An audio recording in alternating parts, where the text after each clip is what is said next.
പോലീസിൻ്റെ കസ്റ്റഡിയിലെടുത്ത് ജയിലിലേക്ക് കൊണ്ടുപോകാൻ നോക്കുമ്പോൾ കണ്ണൂർ സെൻട്രൽ ജയിലിൽ ഞങ്ങളുടെ ആളുകൾ മൊത്തം കൊണ്ടുപോയിട്ട് ജയിൽ നിറഞ്ഞായിരുന്നു.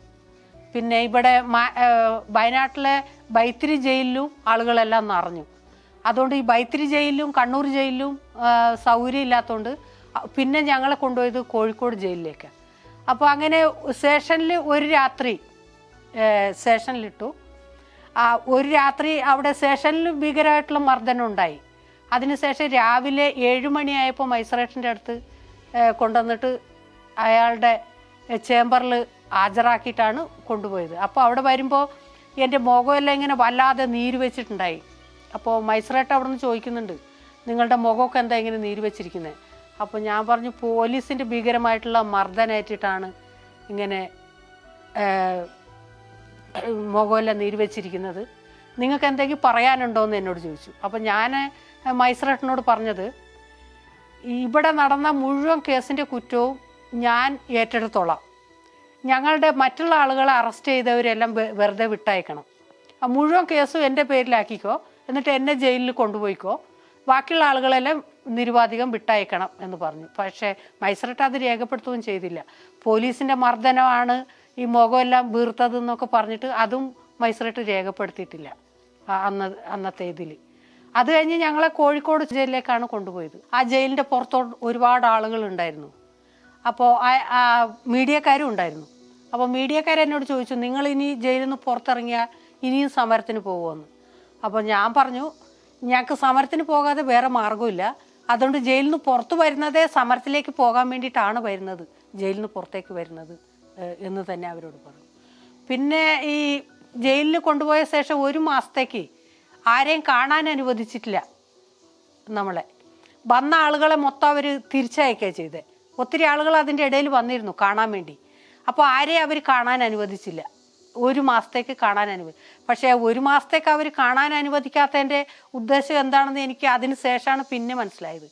അതായത് 1 മാസത്തേക്ക് എൻ്റെ ശരീരത്തിലൊക്കെ ഭയങ്കര നീരായിരുന്നു.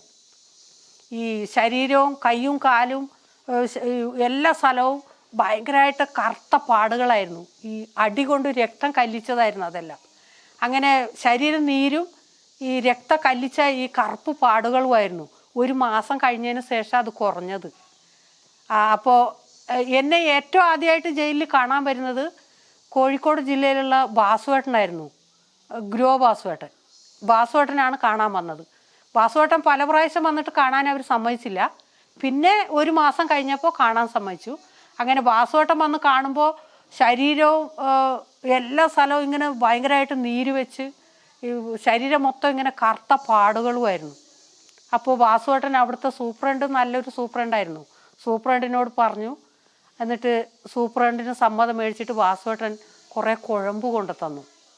ആ കുഴമ്പ് പിന്നെ ആ ജയിലിനകത്തിരുന്ന് ശരീരത്ത് മൊത്തമായിട്ട് നല്ലോണം തിരുമ്മി പിന്നെ ആ ജയിലിൽ നിന്ന് തന്നെ ബക്കറ്റിൽ വെള്ളം എടുത്തിട്ട് പുറത്ത് വെക്കും.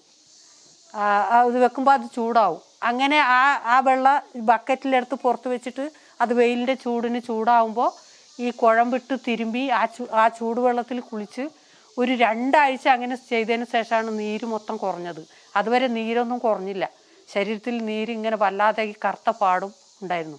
അതുകൊണ്ടാണെന്ന് തോന്നുന്നു അവർ ആളെ നമ്മളെ കാണിക്കാൻ സമ്മതിക്കാതെ എല്ലാവരും തിരിച്ചയച്ചതെന്നാണ് എനിക്ക് തോന്നുന്നത് ആ സമയത്ത്.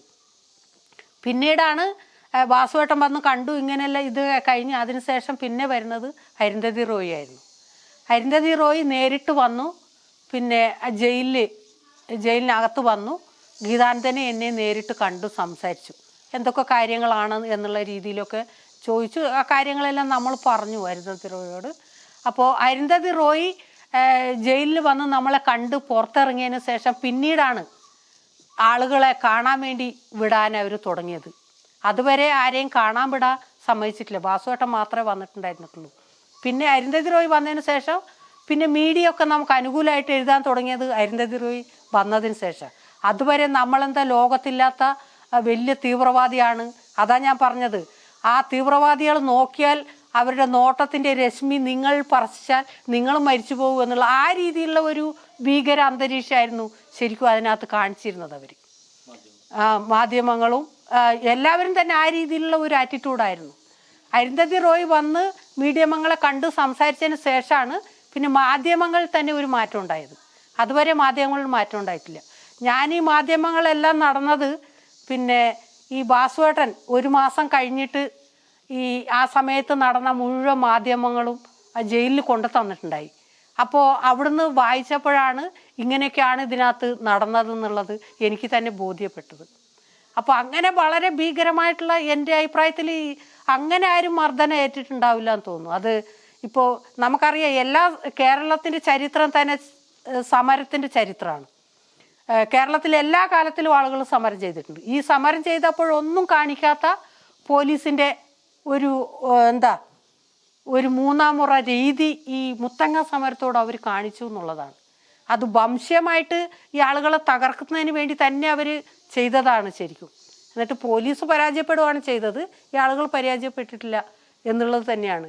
അപ്പോൾ എനിക്ക് ആ കാര്യത്തിലൊക്കെ ഭയങ്കരമായിട്ടുള്ള ആത്മവിശ്വാസമാണ്. ഇപ്പോഴും അതെ, ഇനി മരിക്കുന്നിടം വരെ ആത്മവിശ്വാസം പോവില്ല. അത്രയ്ക്ക് ആളുകളൊക്കെ അത്രയധികം മർദ്ദനമേറ്റിട്ടും ഞങ്ങളുടെ ആളുകൾ ഒരാൾ പോലും ഇന്ന ഒരാൾ കാരണമാണ് ഞങ്ങൾ ഇങ്ങനെ ആയതെന്ന് ഒരാളും പറഞ്ഞിട്ടില്ല. എല്ലാവരും അവർക്കറിയായിരുന്നു, അവരെ ജീവിക്കാനുള്ള അവരുടെ ആവശ്യത്തിന് വേണ്ടി, ഭൂമിക്ക് വേണ്ടിയായിരുന്നു അവരെല്ലാവരും വന്നത്. അത് സ്വയം മനസ്സാലെ വന്നതാ, ആരെയും നിർബന്ധിച്ച് കൂട്ടി അങ്ങനെ പോയതൊന്നല്ല.